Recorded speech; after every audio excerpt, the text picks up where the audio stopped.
Have you ever felt that stiffness in your hips when you get up in the morning? Or perhaps a nagging lower back pain that seems to have no specific cause, accompanied by a feeling of anxiety or stress that lingers throughout the day? If the answer is yes, you're not alone. For many of us, especially after the age of 50, these discomforts become part of the routine.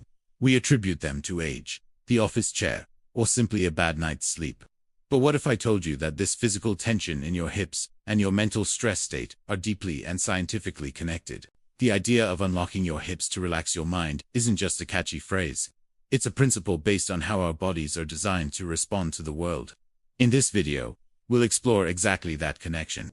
We won't just talk about exercises, but rather unravel the biological mechanism that links a joint to an emotion.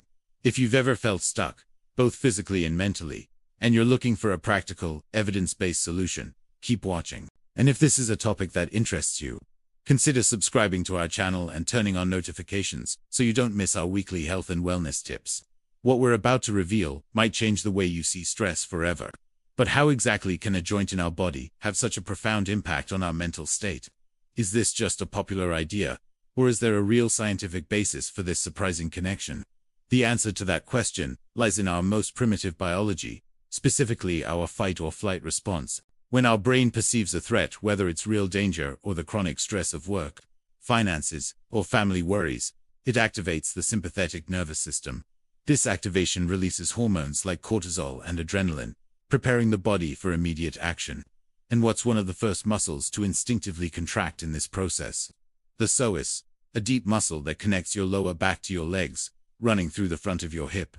It's the primary hip flexor, essential for us to run or curl into a fetal position for protection. Researchers in somatic psychology and neuroscience refer to the psoas as the muscle of the soul, because it's intrinsically linked to our survival response. In an ideal world, after the threat passes, the parasympathetic nervous system, the rest and digest system, would be activated, and the psoas would relax. The problem in our modern society is that stress is constant and low-level. There's no tiger to run from, but rather an endless stream of emails, news, and worries. This keeps our psoas and the muscles around our hips in a state of chronic, subtle contraction. Studies on stress physiology demonstrate that this prolonged muscle tension isn't just a symptom of stress. It becomes a cause, creating a vicious cycle. This chronic tension in the psoas and the muscles around the hips isn't just a localized issue. It sends constant signals back to our brain. What kind of signals are these, and how do they shape our perception of safety and our daily mood? The signals sent by a chronically tense hip are essentially alarm messages. Think of it like a fire alarm that never fully turns off. Even if there's no fire, the low, constant sound keeps everyone on alert. Similarly, a tense psoas sends a continuous signal to your nervous system, saying, "Be ready, danger may be near." Your brain, receiving this incessant message from the body's periphery, interprets that the environment isn't safe and keeps the fight-or-flight system partially activated. This perpetuates the release of cortisol, which in turn keeps the muscles tense. It's a negative feedback loop that leaves us feeling anxious, irritable, and exhausted. And this is where the unlocking mechanism for the hips comes in. The key to breaking this cycle isn't just stretching a muscle. It's changing the signal being sent to the brain. When we perform gentle, mindful stretches in the hip region, combined with deep, diaphragmatic breathing, we're doing something profound at a neurological level. Slow, deep breathing stimulates the vagus nerve, the main nerve of the parasympathetic nervous system. At the same time, the physical release of tension in the hip flexors sends a new signal to the brain, a message that there's no danger, that it's safe to relax. This powerful combination effectively turns off the alarm, allowing the body to move out of survival mode and into a state of recovery and calm. This explanation makes sense from a mechanical and neurological standpoint. But in practice, how strong is the evidence supporting hip stretching as an effective stress management tool? When we look for evidence, we find support coming from several fronts. While it's rare to find a large-scale clinical study focused solely on psoas stretching for cortisol reduction, what we see is a convergence of research in related areas that point to the same conclusion. For instance, numerous peer-reviewed studies on practices like yoga and tai chi, which are known for incorporating a wide variety of hip opening postures, consistently demonstrate a reduction in cortisol levels, and participants self-reported stress and anxiety. A study published in the Journal of Alternative and Complementary Medicine analyzed the effects of yoga on mood and anxiety, and found that regular practice leads to significant improvements, attributed in part to the regulation of the autonomic nervous system. Furthermore, the indirect evidence is very strong. Medical literature has established a clear link between chronic pain, especially in the lower back and pelvic region, and an increased prevalence of anxiety and depression disorders. Since tension in the hip muscles is a major contributor to lower back pain, relieving this physical tension can have a positive ripple effect on mental health. It's important to be honest about the limitations. Much of this evidence is correlational.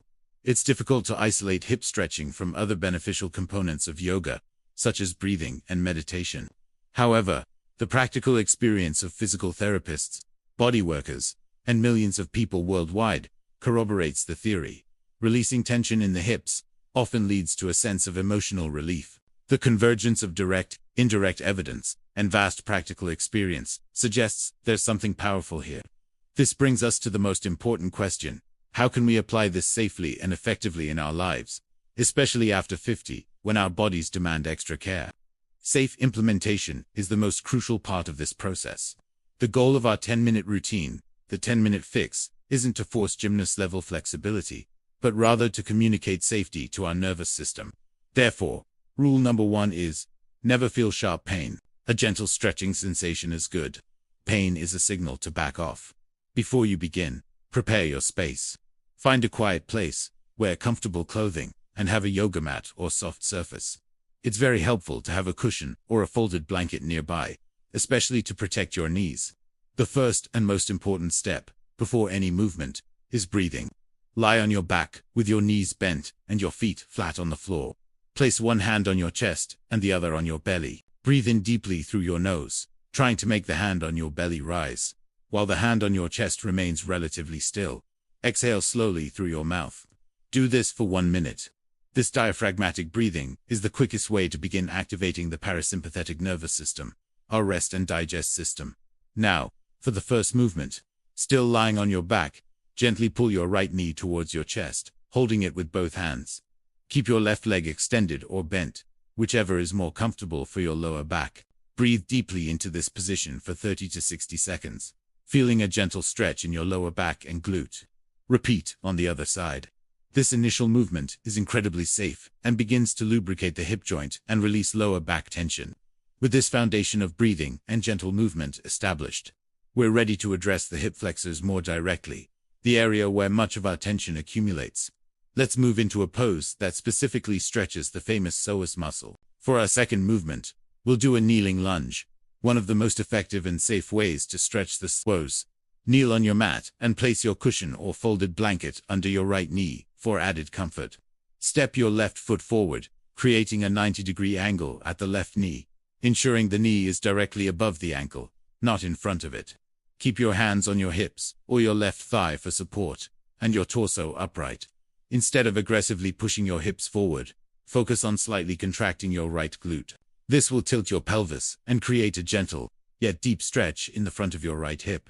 Breathe deeply into this position for 30 to 60 seconds, imagining the tension dissolving with each exhale. Switch sides and repeat. Next, we'll work on the outer hip, which also accumulates a lot of tension. Lie on your back again, with your knees bent and feet on the floor. Cross your right ankle over your left thigh, just above the knee, forming a figure 4 with your legs. Now, thread your right hand through the hole you've created, and interlace your fingers with your left hand behind your left thigh. Gently pull your left leg towards you until you feel a stretch in your right glute and outer hip. Keep your head and shoulders relaxed on the floor. Hold for 30 to 60 seconds, breathing deeply, and then switch sides. If you're finding these tips helpful and easy to follow, give this video a like. It helps us know what kind of content you value most. These movements have already begun to release anterior and lateral tension. However, for a true feeling of unlocking, we also need to address the inner thighs and the rotational mobility of the hip joint, which often gets overlooked. To complete our 10-minute routine and address the inner thighs, we'll move into seated butterfly pose. Sit on the floor. If you find your spine rounding, sit on the edge of a cushion or folded blanket. This elevates your hips and allows your pelvis to tilt forward, which is essential for a safe and effective stretch. Bring the soles of your feet together and let your knees fall out to the sides. You can hold your feet or ankles. The most important thing here is not to force your knees to the floor, but rather to sit with a tall spine. From this upright posture, if it feels possible, gently lean forward from your hips, keeping your back straight. Only go as far as you feel a comfortable stretch in your inner thighs. Breathe into this position for about a minute. Remember, gravity is your friend here. There's no need to force anything. To finish and promote rotational mobility, we'll do a relaxation movement. Lie on your back, with your knees bent and feet flat on the floor, a little wider than hip width apart. Let your arms open out to the sides. Slowly, like windshield wipers, let both knees fall to the right side, then to the center, and then to the left side. Continue this slow, controlled movement for about a minute. Synchronize the movement with your breath. This helps release any residual tension in the hip joint and lower back. So your 10-minute routine looks like this. 1 minute of diaphragmatic breathing, 2 minutes of knee to chest, 1 minute each side. Integrating this 10-minute practice into your daily life can be transformative. But understanding the context is crucial. The best time to do these stretches is whatever works for you. Some people prefer to do it in the morning to ease nighttime stiffness and start the day with more calm. Others find it beneficial to do it at night, to release the day's accumulated stress and prepare the body for more restorative sleep. The golden rule, which we can't stress enough, is to listen to your body. It's crucial to learn to differentiate the discomfort of a good stretch from actual pain. Sharp, stabbing, burning, or radiating pain down your leg are warning signs. If you feel any of these, stop immediately. Furthermore, it's vital to recognize that this routine is a tool for stress management and well-being, not a cure for medical conditions. If you suffer from anxiety disorders, clinical depression, severe chronic pain, arthritis, bursitis, disc herniation, or sciatica, this practice can be a useful complement to your treatment, but it does not replace it. It's essential that these conditions are diagnosed and managed by a healthcare professional. There are also some red flags. If you've had recent hip, knee, or spine surgery, have had an acute injury in the area, or experience unexplained pain that worsens with movement, do not start this routine without consulting your doctor or physical therapist first. Safety always comes first. This awareness of the boundaries of our personal practice is what separates a safe and effective wellness approach from one that might inadvertently cause harm. The final and most important piece of this puzzle is always partnership. With those who truly understand the complexity of your body, we've arrived at the most important point of our conversation, the role of professional guidance. The information shared in this video is for educational purposes and is intended to empower you with knowledge to enhance your well-being. However, it is not a substitute, in any way, for the advice, diagnosis, or treatment of a doctor or other qualified healthcare professional. Everybody is unique, with its own history of injuries, conditions, and limitations. What is beneficial for one person may not be appropriate for another. Therefore, always consult your doctor or physical therapist before starting any new exercise routine, especially if you have any pre-existing medical conditions or health concerns. That being said, what we've explored today is a powerful tool for your self-care toolkit. In recap, we've learned that tension in our hips isn't just a physical issue. It's a physiological response to stress, deeply rooted in our nervous system. By practicing Unlock Your Hips, unwind your mind through a 10-minute routine of gentle, mindful stretches, we're not just seeking more flexibility, we are sending a signal of safety to our brain, breaking the vicious cycle of stress, and allowing our body and mind to find a state of calm and balance. View these 10 minutes daily not as another chore, but as an act of kindness to yourself. It's a moment to reconnect, breathe, and release what no longer serves you. If this video brought you value, please share it with a friend or family member who might also benefit. And don't forget to leave a comment below about how you felt after trying the routine. We love hearing about your experiences. Take care, and until next time.